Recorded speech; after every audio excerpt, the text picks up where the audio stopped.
Hello everyone, Shri Swami Samarth सर्वांना। आज आपण इथे ना महाशिवरात्री स्पेशल छान उपवासाची आलू टिक्की बघतोय। तर आपण ना उपवासाच्या दिवशी खिचडी किंवा वरईचा भात असे वेगवेगळे पदार्थ नेहमीच करत असतो, पण ही वेगळ्या चवीची मस्त अशी उपवासाची आलू टिक्की तुम्ही एकदा ट्राय करून बघा, तुम्हाला नक्की आवडेल। करायला ही अगदी सोपी आहे, झटपट तयार होते। तर बघा, त्यासाठी कढई गरम करायला ठेवली आहे, त्यामध्ये तेल घालायचं आहे। साधारण 2 चमचे तेल घातलेलं आहे। जिरं घालायचं आहे।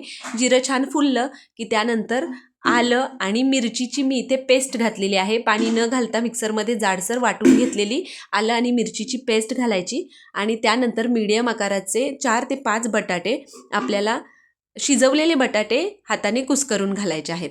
मिक्स करून घ्यायचं। त्यानंतर यामध्ये घालायचं आहे चवीपुरतं मीठ, भाजलेल्या जिऱ्याची पावडर। बघा, आता जर तुमच्याकडे यापैकी कोणतीही गोष्ट जर उपवासाला चालत नसेल तर ती तुम्ही स्किप केली तरीही चालेल। आता भाजलेल्या जिऱ्याची पावडर घातल्यानंतर यामध्ये घातलेलं आहे उपवासाचं लाल तिखट। मिक्स करून घ्यायचं। गॅस मी बंद केलेला आहे आणि त्यानंतर यामध्ये जाडं भरडं कूट घालून घ्यायचं आहे शेंगदाण्याचं। शेंगदाणे भाजून टरफलं काढून त्याला जाडसर वाटून घ्यायचं आणि त्या शेंगदाण्याच्या ज्या पाकळ्या आहेत त्या आपल्याला यामध्ये घालायच्यात। खूप सारी बारीक चिरलेली कोथिंबीर घालायची आणि इथे आपलं आलू टिक्की बनवण्याचं मिश्रण तयार झालेलं आहे। आता एका ताटामध्ये काढून घ्यायचं, थंड होण्यासाठी ठेवायचं। थंड झाल्यानंतर मीडियम आकाराच्या याच्या आपल्याला टिक्की बनवून घ्यायच्यात। अगदी झटपट तयार होतात, करायला अगदी सोपी आहे। इथे बघा, अगदी या पद्धतीने मीडियम आकाराचे, जसे आपण वडापावसाठी वडे बनवतो अगदी त्याच पद्धतीने आपल्याला इथे टिक्की बनवून घ्यायची आहे। थोडीशी हाताने प्रेस करून घ्यायची। याच पद्धतीने मी बाकीच्या सगळ्या आलू टिक्की करून घेतल्या। इथे बघा, आपल्या आलू टिक्की सगळ्या तयार झालेल्या आहेत। आता आपल्याला याला शॅलो फ्राय करायचं आहे। त्यासाठी बघा, लोखंडाचा तवा ठेवलेला आहे। तुम्ही पॅनमध्ये सुद्धा करू शकता, जो नॉनस्टिकचा पॅन असतो त्याच्यामध्येही अगदी सहज या आलू टिक्की तुम्ही बनवू शकता। त्यानंतर तेल घालायचं आहे। 2 ते 3 चमचे तेल घालून घेतलेलं आहे आणि आपल्याला या आलू टिक्की दोन्ही बाजूनी छान खरपूस भाजून घ्यायच्यात।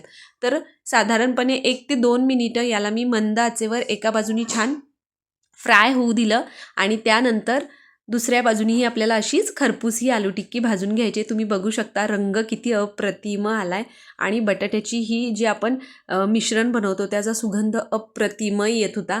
तर या पद्धतीने दोन्ही बाजूनी छान आलू टिक्की भाजून घ्यायच्या। अगदी कुरकुरीत होतात आणि चवीला तर भन्नाट लागतात।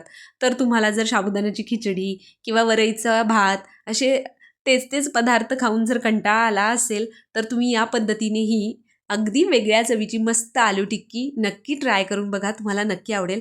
आता बघा, दोन्ही बाजूनी छान खरपूस अशा या आलू टिक्की भाजून झालेल्या आहेत आणि आता आपण याला एका ताटामध्ये काढून घेऊ। तुम्ही हिरव्या चटणीबरोबर किंवा दह्याबरोबर आरामात हे आलू टिक्की खाऊ शकता। भन्नाट दिसतीये की नाही? एक नंबर होते आणि बरं झटपट तयार होते। अगदी 15 ते 20 मिनिटांमध्ये तुम्ही ही आलू टिक्की तयार करू शकता, एवढी सोपी आहे। तर अशा पद्धतीने बारीक चिरलेली कोथिंबीर घालायची आणि मस्त गरमागरम सर्व करायची आहे की नाही? अगदी उपवास नसणारे सुद्धा मागून खातील, एवढी भन्नाट ही उपवासाची आलू टिक्की तयार होते आणि एवढी भन्नाट लागते चवीला। इथे आपली आलू टिक्की बनवून तयार आहे। तुम्हाला ही रेसिपी कशी वाटली मला कमेंट करून नक्की सांगा। त्याचबरोबर तुम्हाला आपल्या रेसिपीज कशा वाटतात तेही मला कमेंट करून सांगायचं आहे। तुम्हाला जर आपल्या रेसिपीज आवडत असतील तर आपल्या आदिश्री रेसिपी चॅनलला सबस्क्राईब करा आणि बेल आयकॉन प्रेस करायला अजिबात विसरायचं नाही, जेणेकरून इथून पुढे येणाऱ्या अशाच नवनवीन आणि छान रेसिपीच्या नोटिफिकेशन्स तुम्हाला मिळतील आणि त्या रेसिपी तुम्हाला ट्राय करून बघता येतील। चला तर मग पटकन या महाशिवरात्री उपवास स्पेशल उपवासाच्या आलू टिक्की रेसिपीला लाईक करा, रेसिपी शेअर करा। भेटूया अशा एका नवीन भन्नाट आणि छान खमंग रेसिपीसोबत। तोपर्यंत मस्त राहा आणि छान रेसिपी ट्राय करून खात राहा। Bye bye.